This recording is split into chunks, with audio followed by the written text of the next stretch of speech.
What's going on, everybody? I'm Scott. I'm with Ironside Barbell Club, and today is going to be Wisdom Wednesday. Let's say Wednesday Wisdom. Today's going to be Wednesday Wisdom. Today we're going to be talking about how sitting is probably killing you.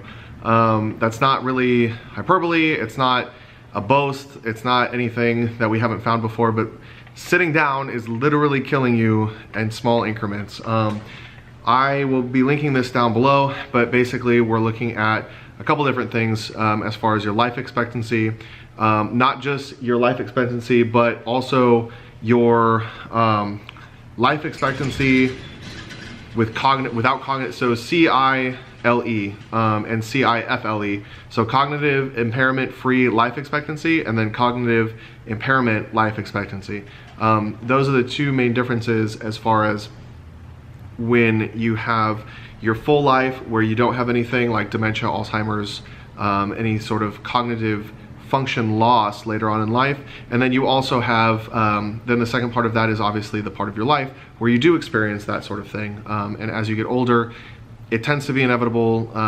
The brain starts breaking down, and while we're trying to figure out exactly the mechanisms behind that, we do know that there are a few causes for that. So you're looking at something, the main three causes are smoking, which is the #1 cause, obesity, and then a sedentary lifestyle. And we're gonna be focusing mostly on the sedentary lifestyle. Obviously everybody knows smoking is not good for you, so you shouldn't do it. And then obesity is also not good for you, but most people don't really think about how a sedentary lifestyle and sitting down actually contribute to all of these things. So we're gonna be talking about how it can affect your later on life expectancy, and then we're also gonna be talking about how it can affect your day-to-day life. And that's through a couple different shortened muscles, weak and compromised muscles that most people don't even think of, and most people don't even know that they're there. So what we're gonna start out by talking about is why you have a shorter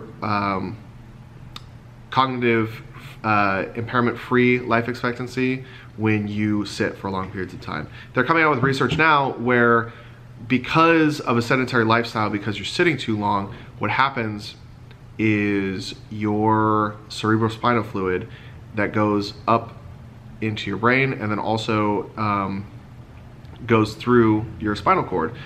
So it's part of your central nervous system. So you have your central nervous system, which is your brain hole, and then all the way down, and that's your spinal cord. So literally, this is everything that is your central nervous system. Now you have obviously all of the peripheral nerves that come down into the ribs, and obviously I'm the best artist in the whole history of the world. But the thing that we're mainly concerned about is right here, your central nervous system. So as the fluid, as you move through your day-to-day life, the fluid pumps, it pumps up, it pumps down. It's created in it's created in the cranium, in the actual skull, and then it's pumped, circulated around in the skull, and then also down the spinal fluid. But it's a mechanical pump, so you have your heart and lungs, which are the mechanical pumps for your cardiovascular system, and those work independently of your movement. You can just be lying still and your heart will still beat and you will still breathe if those are not damaged. There are a couple things that depend on your skeletal system and your muscular system to move them.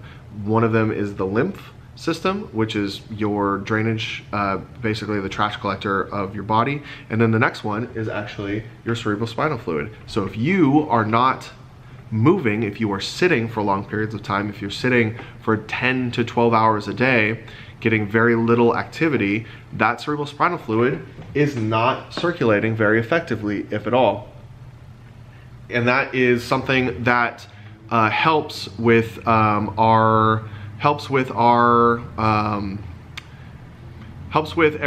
that happens in our brain.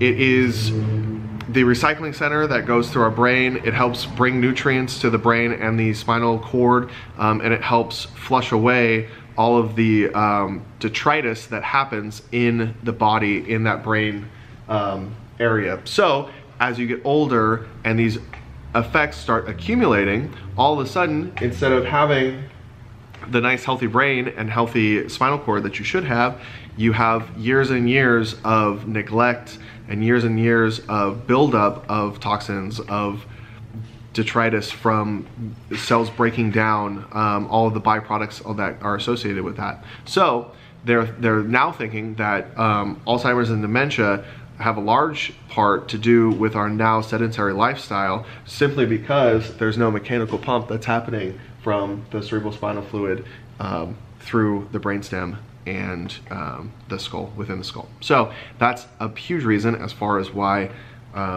your cognitive impairment-free life expectancy is much lower if you have a sedentary lifestyle. So the second reason why sitting is probably killing you is because you are in a compromised position. So let's say here you are, right, sitting at your desk, right? You got your nice little desk, your nice little chair, okay? And then this is mostly what you do. You type at your computer, type, and you stare at a nice glowing screen for most of the day. Now, there's a couple issues with this when it comes to your health and your function. When you have a muscle that is chronically shortened, so you look at your hips and those right here, little green action, your hip flexors are chronically shortened because they're in a chronically shortened position. Your body adapts to whatever stimulus that it receives. So if your hips are in a chronically shortened position, your QL,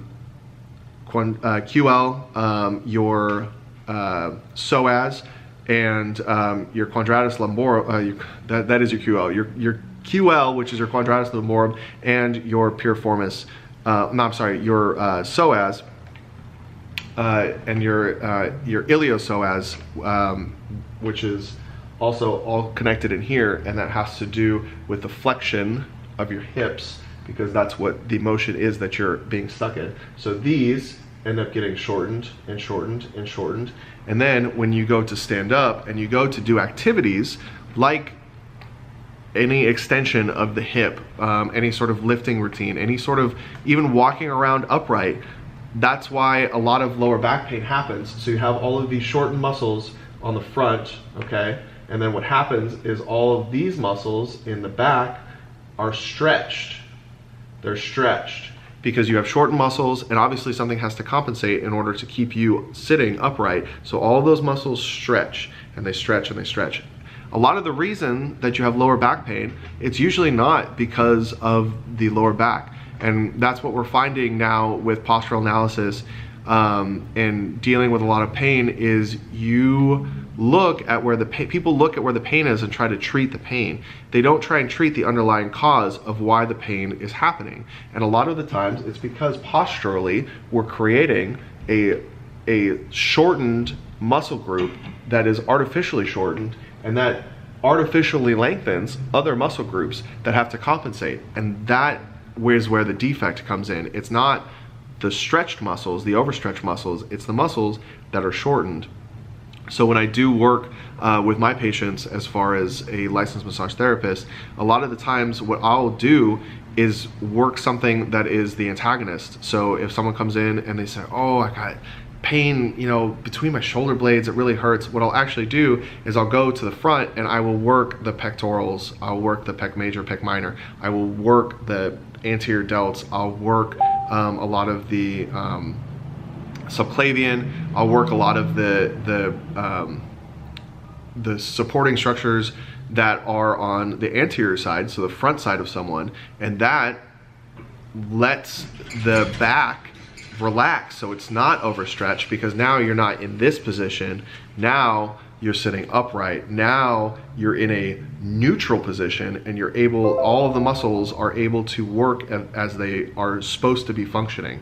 You're designed to function a certain way regardless of how old you are, regardless of how tall or how short. All these muscles work in pulleys and levers, and if one of the levers and pulleys is overstretched, then you have to work on the other side, the antagonist side, in order to let them relax. So this is why sitting for long periods of time is also killing you. It's because your body is now moving inefficiently. Your body can't do all the movements to live the healthiest life that you can. It's a lot harder to start up a fitness routine. It's a lot harder to even go through your day-to-day activities because you have muscle imbalances.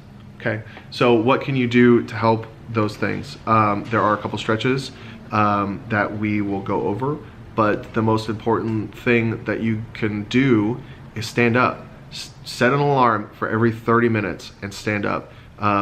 That is I think the most recent thing that I read as far as preventing sort of the sedentary lifestyle is every 30 minutes, stand up, take a 5-minute walk around, stretch what needs to be stretched, stretch what feels good, and just get some blood flowing again to the parts that you may not normally do because you're sitting at a computer. I understand, I do the same thing. I have to remind myself constantly that your productivity will actually go up if you take frequent breaks and reset and refresh yourself. So to go back over everything, because you're not moving and you have a sedentary lifestyle, that can affect your down the road the cognitive impairment-free life expectancy. So Alzheimer's and dementia are increased risk with a sedentary lifestyle. And then also when you're sitting for long periods of time, you're shortening other muscles and lengthening the opposite muscles, and that's creating an imbalance that is going to make it more difficult for you to create a fitness lifestyle. So on that note, I'm going to sign off for today. It's been your Wednesday Wisdom, your first one. I promise these are going to get better, and I'm going to have even sweeter graphics. If you want an arms and abs routine, go ahead and screenshot that one. That's what everybody's doing in class today. So if you are interested in coming to a gym and finding a scientific method as far as training and weight loss and fitness management and also getting stronger, come on into Ironside Barbell Club, try one of our classes, and we also have personal training, nutrition consults, nutrition coaching, and I do massage therapy. So come on in, make an appointment today. The phone number will be in the description below. Bye.